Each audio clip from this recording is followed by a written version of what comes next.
friends. It's kind of rainy out today, so I'm gonna read inside The Goat in the Garden, the next part. So we found out that Mandy got Houdini home. Actually, Houdini led Mandy to his home and up a lane, but she hasn't met any of the people yet. So let's see what happens next. It was a tiny place perched on the hill, sheltered by stunted hawthorns, all leaning at an impossible angle after years in the fierce north wind. Moss-covered stone walls of the house crept onto the roof. The windows looked blind and empty. The front door, once red, hadn't been painted in years.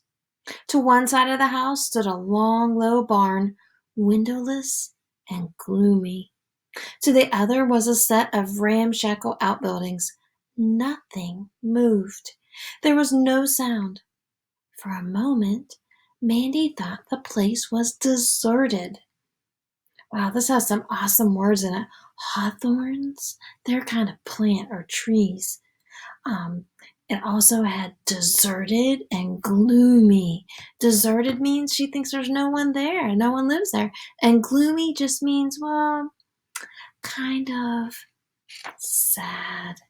But Houdini trotted confidently on. Mandy followed him up the path. Eagerly now the goat was put on a burst of speed, cutting across a small courtyard and down by the side of the barn.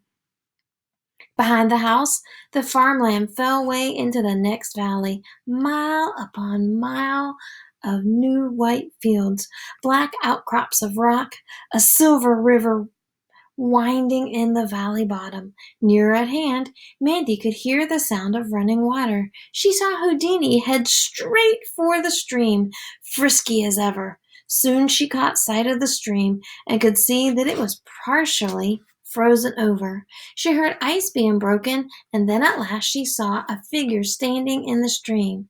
Someone was crouched over, using the base of a metal bucket to hammer away at the splintering ice.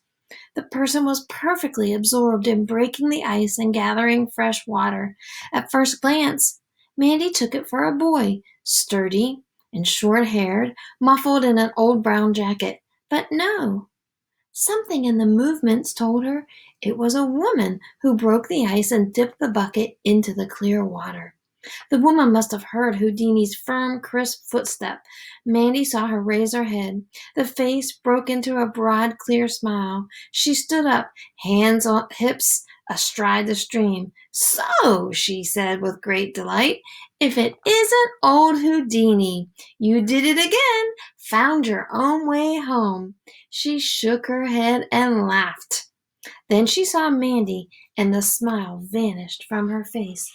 And look, we have a picture of the woman and Mandy and Houdini. Why do you think the smile vanished from her face? And what does it mean when she said that the ice was splintering?